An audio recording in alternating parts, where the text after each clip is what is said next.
क्या नाम है आपका? तस्लीम। पढ़ती हो किस क्लास में? 4 क्लास में। गुड।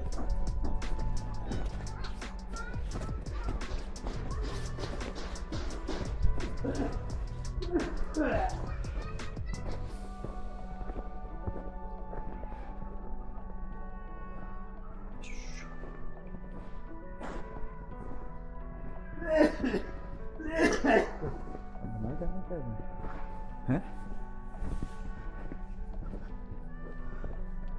बना रहे?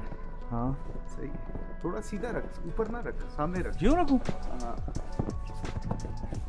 सामने साइडों पे वहाँ इस तरह कर। यूं? हाँ